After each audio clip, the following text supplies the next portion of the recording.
Olá para você que me acompanha aqui na TV Pai Eterno. Está no ar mais uma edição do Parlatório. Chegou a hora de você se inspirar com uma história incrível de superação e que vai te encher de esperança. Por um mundo onde nossas dificuldades não nos coloquem no chão de forma definitiva e onde nossos maiores traumas não sejam barreiras para que possamos avançar, mesmo em meio a dores incalculáveis.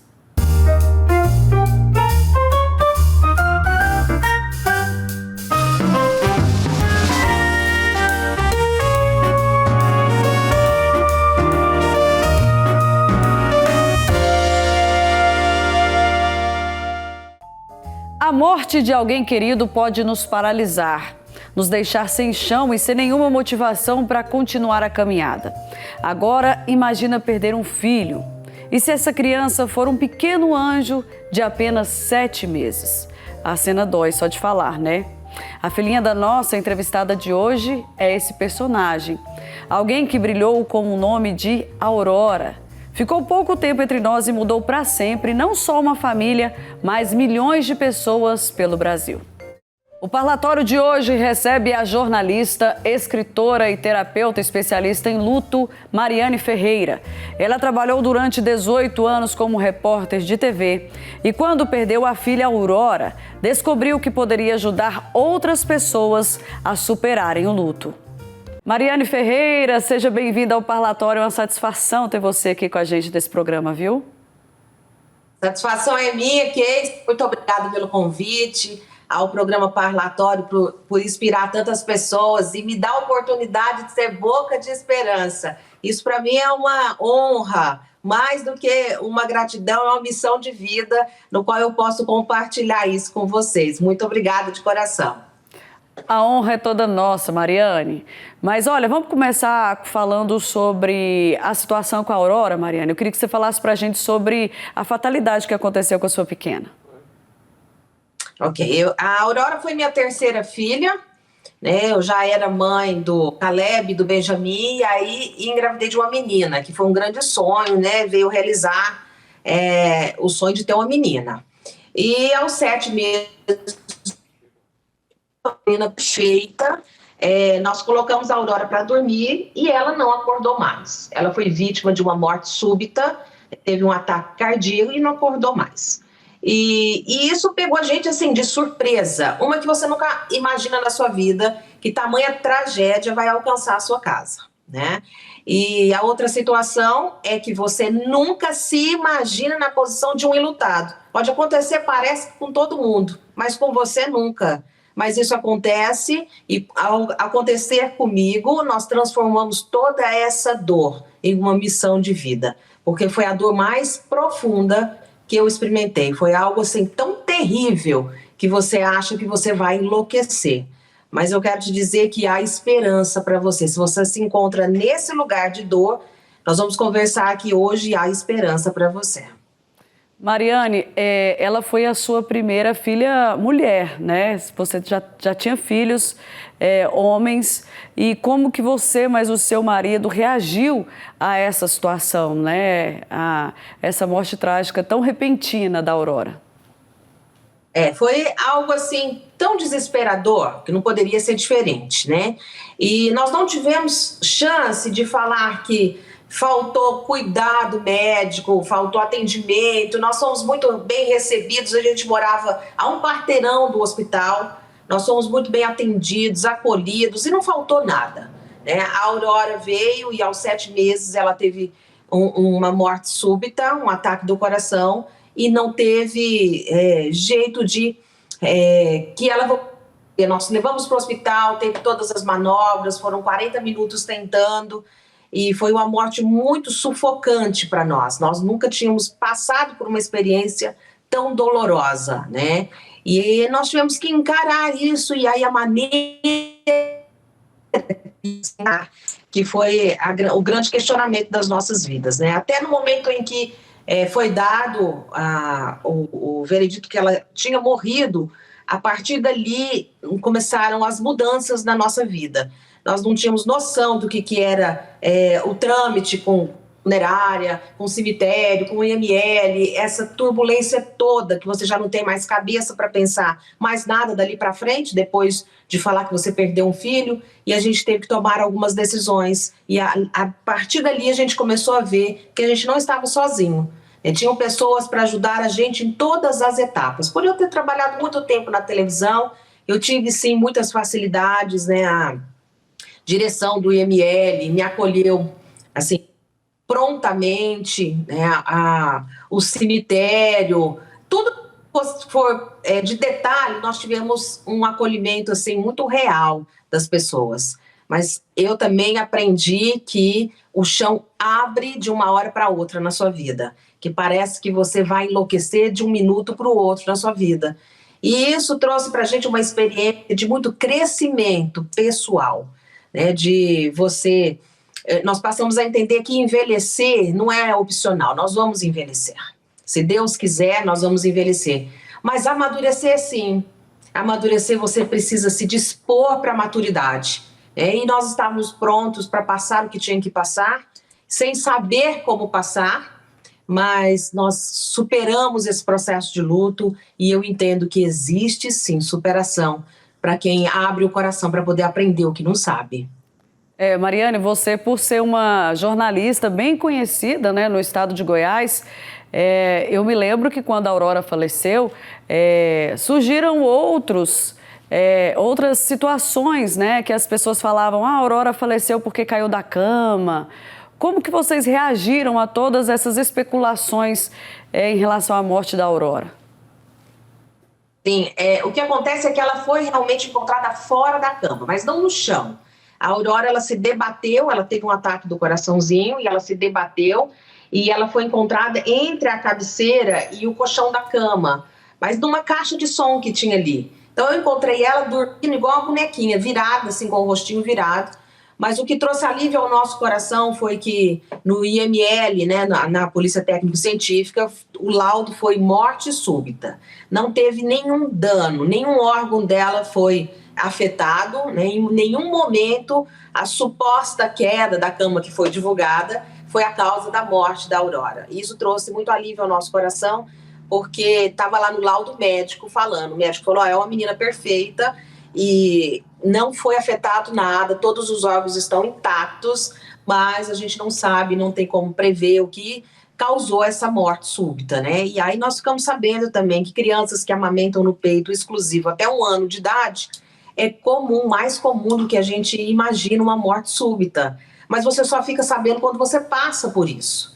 Aí você recebe muitas pessoas, eu recebi muitas mensagens do Brasil inteiro falando assim, minha filha também foi vítima de uma morte súbita, e uma atrás da outra. E aí você começa a ficar, meu Deus, aconteceu comigo, eu sou mais uma, né, das pessoas que passaram por essa situação. Quando a gente perde uma pessoa que a gente ama tanto, você falou da questão do alívio, quando vocês souberam que foi um mal súbito. A gente tende a se culpar de alguma forma pela morte. Isso é um processo do luto também, Mariane? Então, é uma boa pergunta, porque se você for na internet e jogar lá fases do luto, vai aparecer a fase escrita número 1, número 2, né, 3, certinho. Só que a culpa, ela não está relacionada diretamente a uma morte de quem você ama. Cada um é singular, cada um vai reagir de uma forma. E essas fases do luto, elas foram escritas por uma médica suíça psiquiatra, doutora Elisabeth Kübler-Ross. Essa médica, ela escreveu as fases do luto mediante os pacientes dela que estavam prestes a morrer. Mas não foi a fase do luto de pessoas que despediram de entes queridos.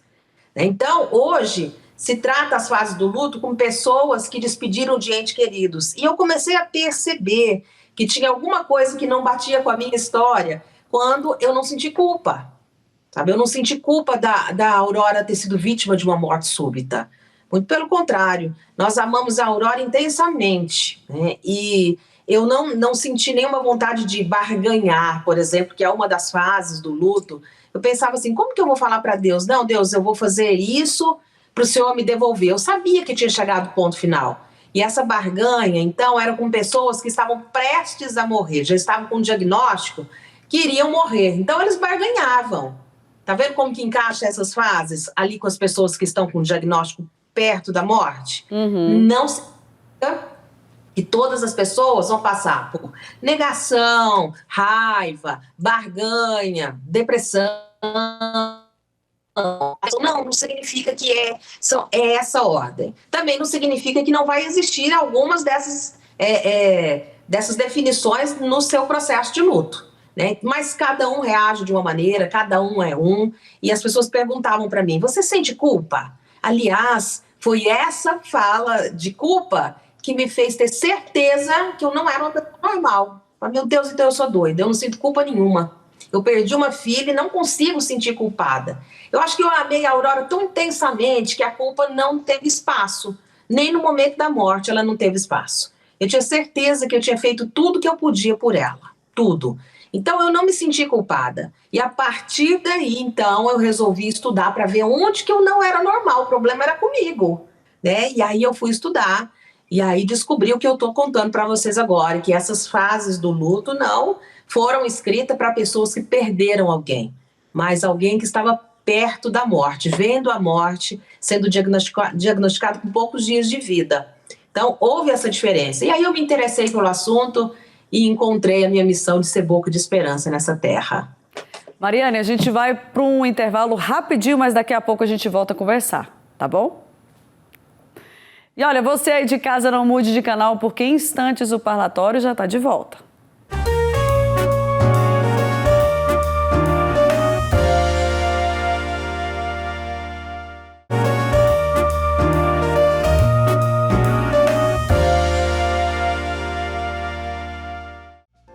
Estamos de volta com o Parlatório e hoje eu recebo uma convidada muito especial, que é a jornalista Mariane Ferreira, que está contando pra gente a experiência dela com a superação do luto da filha e de como ela ajuda outras pessoas que precisam desse suporte a darem a volta por cima depois de um luto. Mariane, você tem quase 20 anos de trabalhos no jornalismo. Com certeza já entrevistou muitos pais que perderam filhos em tragédias e gravou com muitos filhos que perderam os pais em situações dramáticas. Como você reagia em situações assim depois de gravar com essas pessoas? Casey, eu acredito que as coisas vão ficando muito naturais para a gente.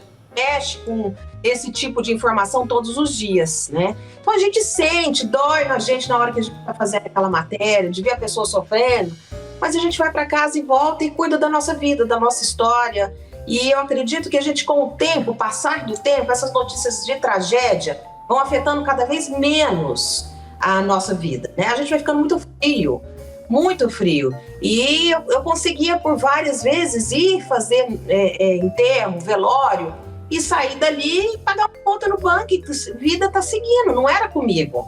E eu não tinha noção nenhuma daquela dor. Uma das últimas matérias que eu fiz na televisão foi a morte de um bebezinho. E aquilo ali me feriu muito. Eu saí dali falando assim, eu seria incapaz de passar por essa situação. Então, nós chegamos e ao ver o sofrimento dos pais, nós sofremos muito, tanto eu quanto toda a equipe. E quando nós saímos dali, eu fiz esse comentário no carro. Não demorou muito tempo e eu passei pela mesma situação, né, de enterrar a minha filha. Então, trabalhar muito com notícias trágicas vai deixando você muito frio. Mas a frieza não é suficiente para, quando essa notícia trágica chega até você, de saber que isso vai afetar e vai destruir o seu mundo, né? E isso destrói, tira o chão. Parece que o que era normal passa a ser anormal. Você passa a viver num mundinho paralelo. E só vai entender essa fala quem está passando por isso ou já passou por isso. Parece que a vida para você, a vida interrompe, todo mundo continua vivendo. Você não. E Mariane, você falou dessa matéria que você fez antes de perder a Aurora, né? Você foi uma criança, um bebê. E se você tivesse feito essa reportagem depois da perda da Aurora, você acha que você teria uma palavra talvez de conforto ou reagiria de uma forma diferente depois de ter passado por aquilo? Eu não tenho dúvida.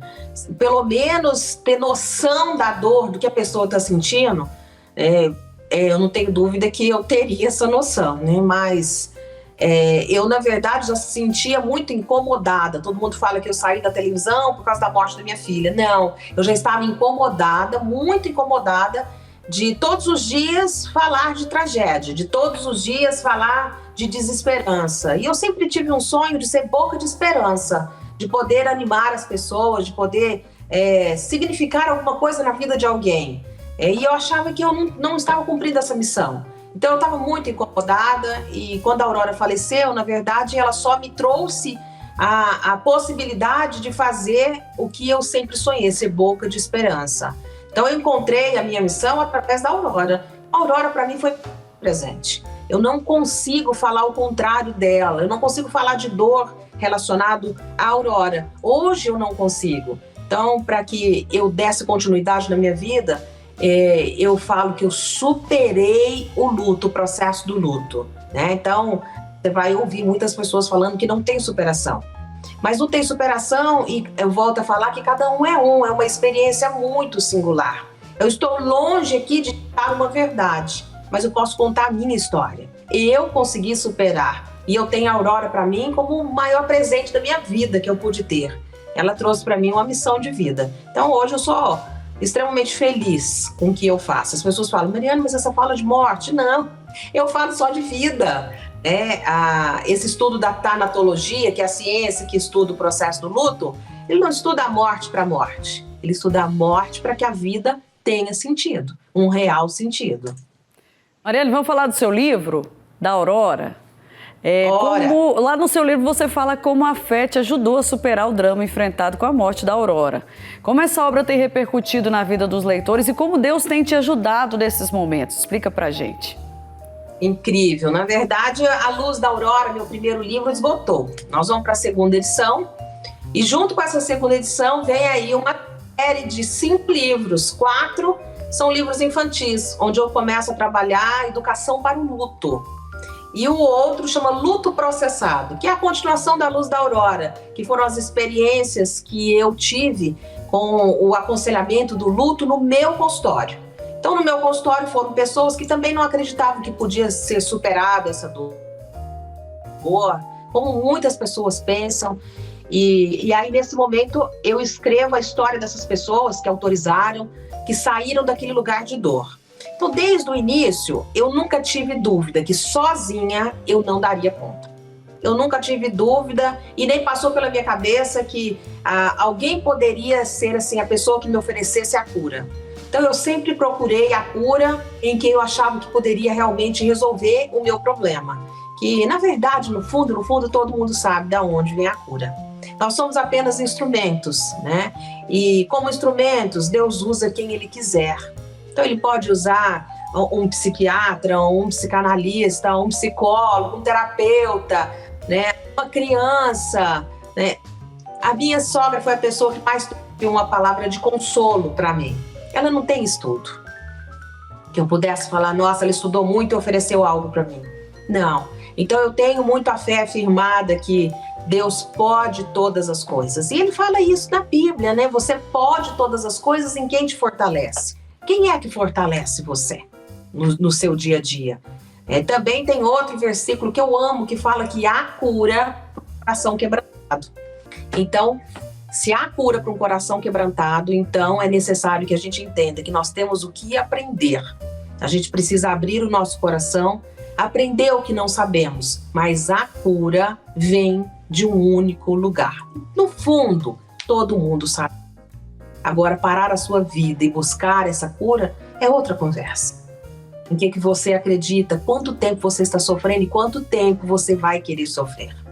Então, as pessoas falam assim, não existe cura para o luto. Não existe para você que não quer abrir o coração e não quer conhecer o processo do luto. Então, eu costumo orientar as pessoas através da ciência, do que a tanatologia fala, mas através da fé também.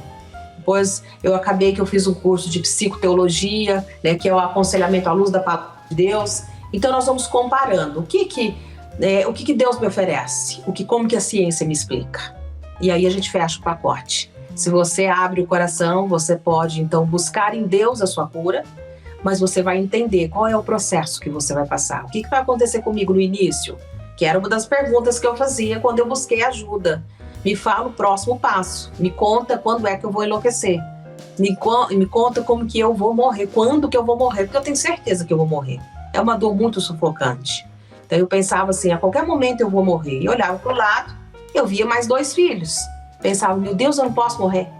Eu não posso, mas como que eu continuo? Então são tantas perguntas, que no fundo a gente sabe como que vai vir a cura. A gente tem a noção disso. Verdade. Mariane, nós somos colegas de profissão, já acompanho o trabalho da Mariane há muito tempo como jornalista, também agora como nesses atendimentos de luto. Inclusive, ela sabe, eu perdi a minha mãe há 1 ano e conversamos muito também nas redes sociais sobre isso. A gente não teve um atendimento pessoal, mas tudo que você postava em relação à gratidão, as palavras que você falava para mim, me confortava muito, porque eu sabia que vinha de uma pessoa que teve uma perda muito grande como a minha. E é isso, Mariane, as pessoas te procuram quando sente essa aproximação entre a sua história e a dela. Explica pra gente como que funciona esse atendimento que você faz. A maioria das pessoas procuram exatamente quando descobrem que, tipo assim, que eu passei pelo luto e hoje eu falo de esperança, hoje eu falo de superação. E muitas das pessoas que vêm na rede social e atacam, eu vou atrás e falo, deixa eu te ajudar, sabe? Deixa eu tentar te ajudar. Eu posso oferecer para você um método que eu mesmo escrevi, esse método, que chama Método Vidar. Que o primeiro passo é você desenvolver virtude. O que é virtude? Se conectar com o bem. O que é o bem na sua vida? O que é o bem da sua história? Quem é o seu bem? E aí, quando você se conecta, você começa a entender a sua identidade. Você começa a entender que você consegue, que você está apto, que você é competente, que isso é um processo que vai passar. Entendeu a sua identidade? Você pode decidir.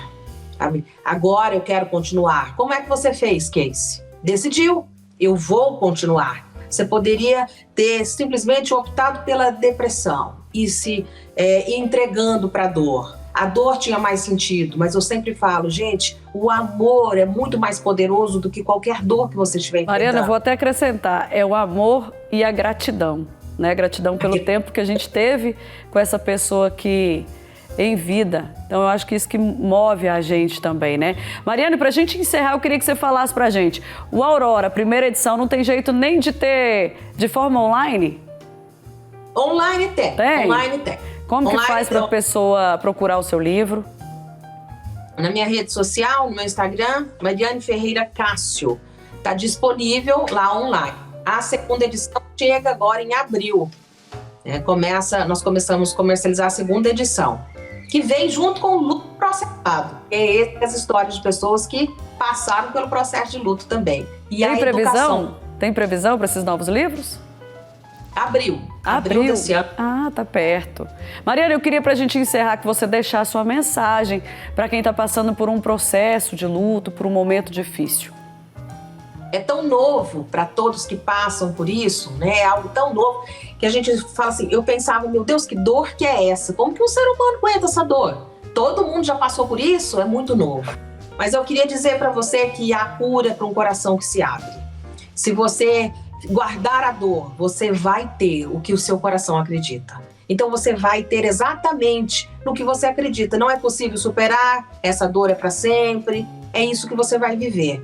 Mas agora, se você abre o coração para aprender o processo do luto, para entender que você pode passar, a cura para você, a esperança para você.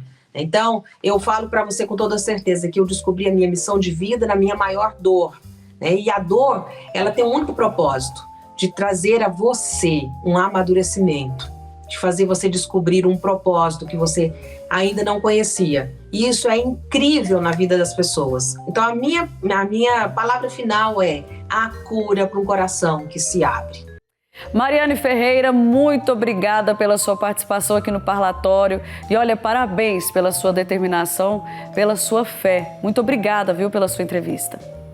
Eu que agradeço pelo privilégio de ser boca de esperança. Nesse momento, Casey, eu penso assim, é isso aí, Aurora, valeu a pena. Nós estamos juntos nesse processo E a mamãe te agradece por ter ensinado uma missão de vida, ter me apresentado uma missão de vida. E eu quero dizer que a cura para um coração que se abre. Abre o seu coração, não guarda a dor, não. Viva o amor, né? E saiba viver algo novo na sua história. Há possibilidade para qualquer pessoa. Teve para mim, por que não vai ter para você? Claro que vai ter. A cura para um coração quebrantado. Obrigada, Mariana, e obrigada também a você por sua audiência em mais uma edição aqui do Parlatório. Fique com Deus e uma ótima semana. Até nosso próximo encontro.